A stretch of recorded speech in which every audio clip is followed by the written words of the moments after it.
Christmas Church Ghost. I never really believed in supernatural stuff, but this incident made me believe otherwise. This was about 9 years ago in Samoa. I was playing hide and seek with the other little kids from my mom's village of Satua, Western Samoa. I was quite young then, so I always followed my older cousin around. It was the middle of the night, and most of the kids were used to hiding anywhere in the dark.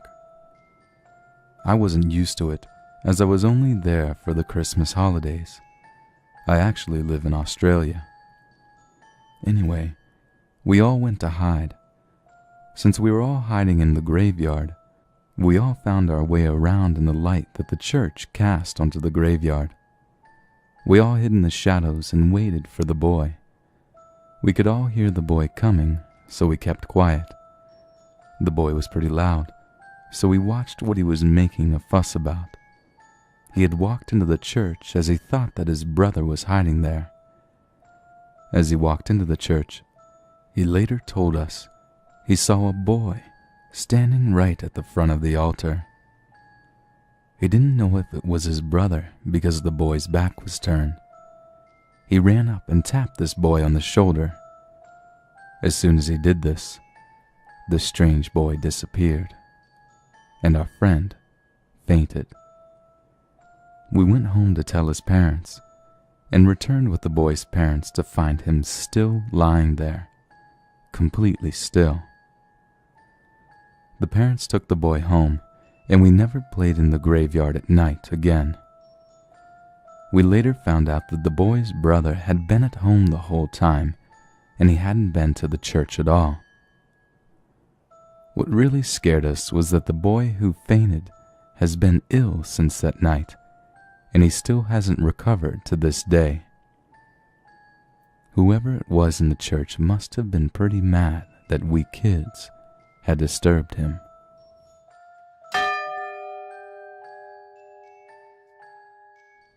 The Christmas Visitor. I had an unusual visitor on Christmas Day, 2008, and I'm pretty sure it wasn't Santa Claus passing by my house in Bloomington, Indiana. The day started in typical fashion with the opening of gifts around the Christmas tree. I served an early Christmas dinner for family and friends, and everybody departed by 5 p.m., except my sister and brother-in-law who live with me. They were sleeping in a bedroom at the end of the hall with the door open. I went into my bedroom with my dog, Toby, and shut the door securely. Toby curled up on the foot of my bed to sleep, like he always does. It was chilly, so I pulled the blankets and comforter up around my head and curled up to take a nap for an hour. I was just dozing off when I heard the latch on my bedroom door open. I waited several seconds for my sister or brother-in-law to ask me whatever they came to say, but there was no other sound. It was almost 7 p.m., so my bedroom was pitch black. I had left lights on in the kitchen and the bathroom, and there were lots of Christmas lights in the living room, so the hallway would have been well lit. I would be able to see whoever was at the door just by lifting my head. I pushed the blankets down and lifted my head from the pillow, but just as I would have been able to see who was in the doorway, an extremely bright light hit me right in the eyes. I shielded and yelled, "Turn out that effing light! You're blinding me!" The light immediately disappeared, and I heard the bedroom door latch closed. My bedside light is a touch lamp, so I tapped it on and looked around the bedroom. There was no one in the bedroom except me and Toby. Toby jumped off the bed and went to the door without showing any signs of alarm. At first I was frightened because Toby is a Dutch Shepherd, well trained to be an excellent watchdog and proven personal protection dog. Since Toby was already up, I decided to go let him outside and see what sis or brother-in-law needed. When I went into the hallway, I could see both of them still in bed. I took Toby to the living room to let him outside, and there was nobody there either. So who opened my bedroom door and turned a spotlight on my face? Ordinarily, I'm not a skittish person, and strange noises or lights wouldn't alarm me, but this situation was just too eerie, and the light had made my skin crawl. Let me add that the latch of my bedroom door is broken in such a way that the inside door handle must be jiggled for the latch to pop out and engage. It makes a very distinctive sound that I'm used to listening for, because if it doesn't latch, the door swings open. I am absolutely positive that the door was latched closed when I got into bed, just as I'm certain it was the door latch I heard during the incident. When I left the bedroom, the door was latched closed again. I couldn't understand how my sister or brother-in-law could have come into my room and then returned to their own bed and crawled under their covers in the few seconds it took me to reach the hallway. But I figured it had to be one of them, since Toby always barks and growls at everybody and everything he doesn't immediately recognize. When my brother-in-law got up to get ready for work that night, I asked him what he wanted earlier in the evening when he opened my door. He looked puzzled and said, "I never got up, and I certainly never opened your door. I slept soundly the whole time I was in bed." Okay. I then asked Sis, "Did you want something earlier this evening when you opened my door?" She also looked puzzled and said, "I doze off and on, but I never go out of bed and I never saw or heard anything in the hallway." She leaves their bedroom door open at all times, and she faces the hallway so she can see whoever is coming or going throughout the house. So who was my special Christmas visitor, and how did they get in and out so quickly? Like most people, the thoughts of loved ones are always close at hand during the holiday season. When I first went to lie down, I was thinking how happy I was that my small family had enjoyed a pleasant Christmas, but would have been so much better if my mother or brother had still been alive to share it with us. I would like to think it was my brother's spirit stopping by to say, "Merry Christmas. I still think of you too." I haven't been able to debunk this strange event or find any kind of rational explanation. I'm half afraid that my heart stopped during my sleep, and the light I saw was the bright light people report after near-death experiences. Leave it to me to see the stairway to heaven and ruin my chance at eternal paradise by saying, "Turn out that effing light." I've made a mental note that if I ever see another bright light, to clean up my language, just in case.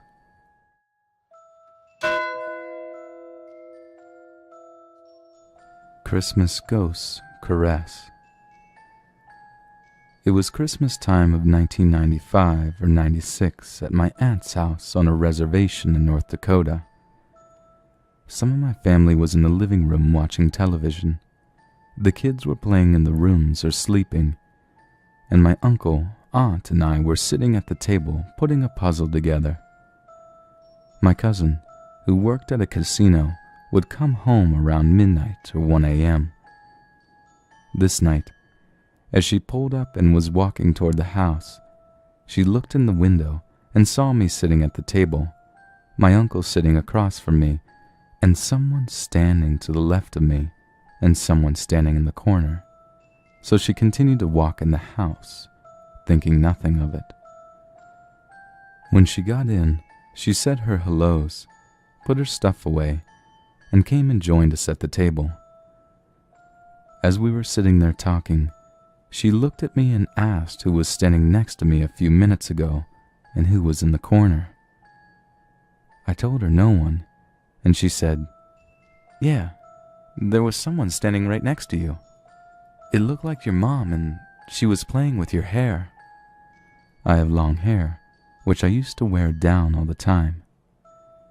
She said this person was running her hand on my hair, like a mother does to a child. It kind of freaks me out, being I was probably only 12 or 13 at the time. My cousin swears up and down that someone was standing over me, rubbing my head and watching me put the puzzle together with my aunt and uncle, and that there was another person standing behind this person. We got around to thinking it was probably her mom she saw.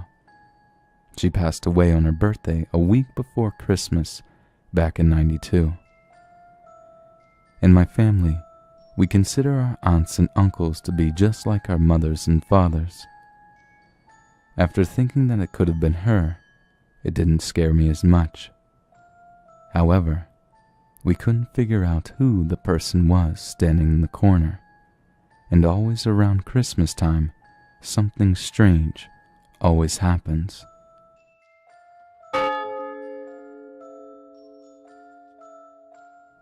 Poltergeist. It started one Christmas. My parents and I live in a small home that was around 90 years old. It was in a small town called Bluffton in northeast Indiana. The year would have been around 1996. We lived there from the time I was 7 years old to the time I was 19. From the very day that we moved in, I felt that I was not alone. At night, I would lie in bed with the intense feeling that I was being watched. One year around Christmas time, I was having a friend spend the night. The heat had just shut off briefly, and she and I were sitting in the living room watching television when the temperature dropped substantially. As I rose to turn up the heat, the Christmas tree began to shake violently. Ornaments were falling off right and left, and she and I were terrified. We ran upstairs and laid down on my bed. My white cat curled up with us, and my door was open slightly. When I gazed out at the dark hallway, I was horrified to see a tall, white figure run down the hall. I turned to my friend, and she acknowledged that she had seen the exact same thing. She never spent the night ever again. Years passed, and things were uneventful.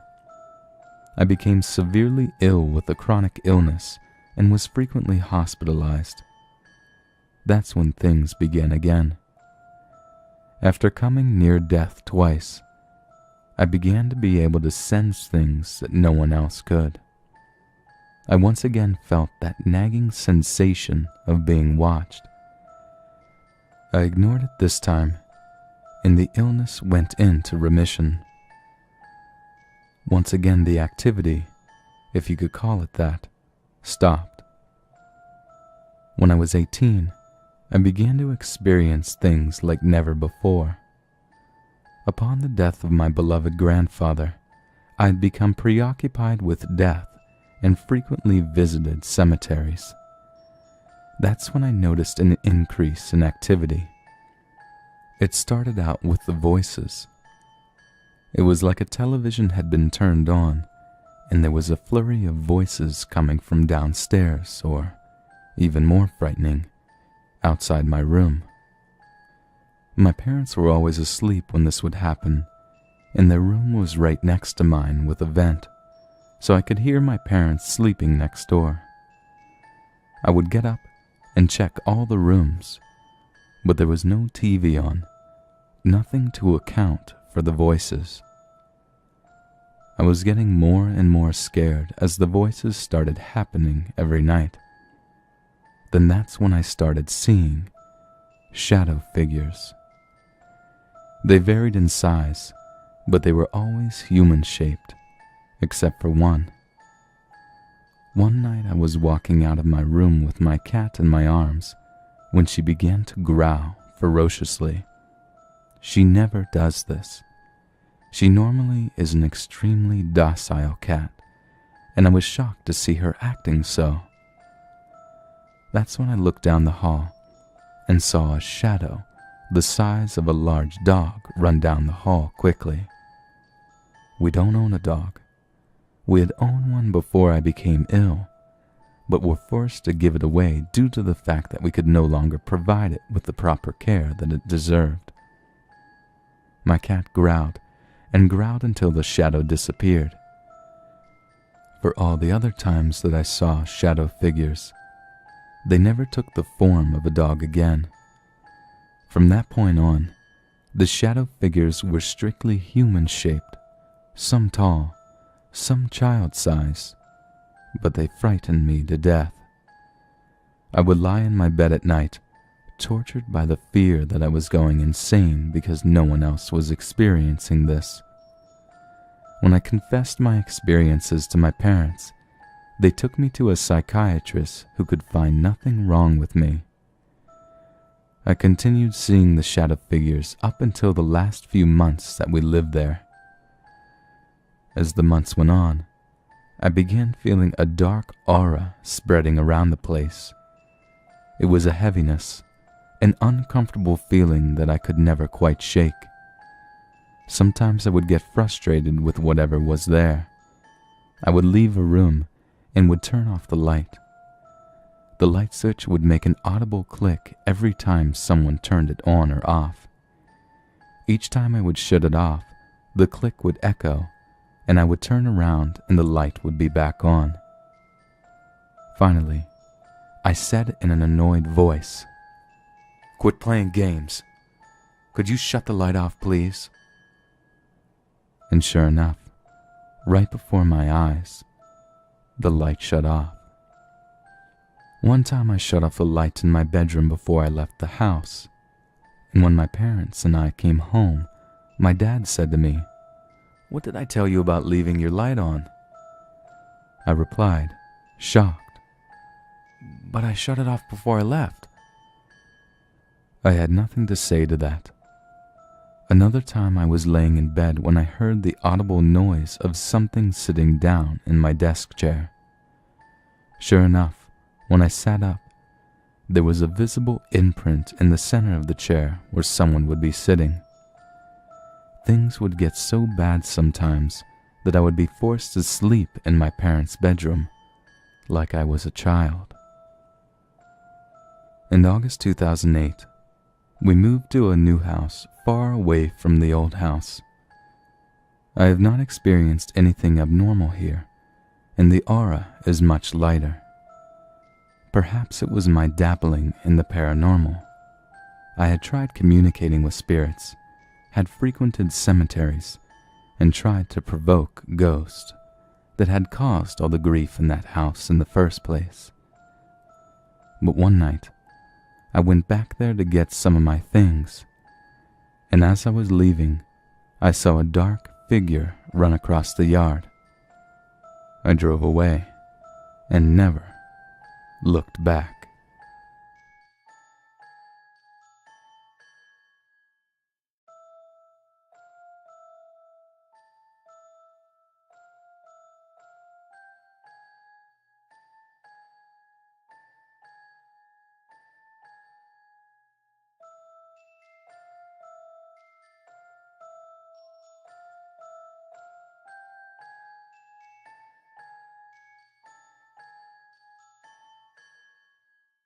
Anywhere in the dark. I wasn't used to it, as I was only there for the Christmas holidays. I actually live in Australia. Anyway, we all went to hide. Since we were all hiding in the graveyard, we all found our way around in the light that the church cast onto the graveyard. We all hid in the shadows and waited for the boy.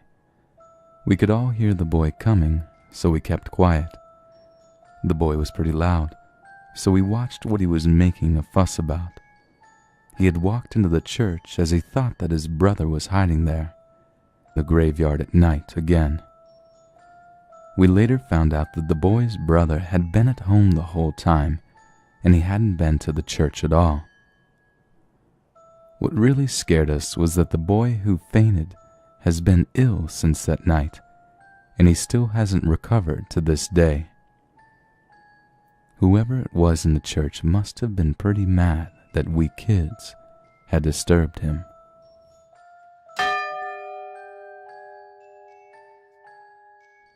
The Christmas Visitor. I had an unusual visitor on Christmas Day, 2008, and I'm pretty sure it wasn't Santa Claus passing by my house in Bloomington, Indiana. The day started in typical fashion with the opening of gifts around the Christmas tree. I served an early Christmas dinner for family and friends, and everybody departed by 5 p.m. except my sister and brother-in-law who live with me. They were sleeping in a bedroom at the end of the hall with the door open. I went into my bedroom with my dog, Toby, and shut the door securely.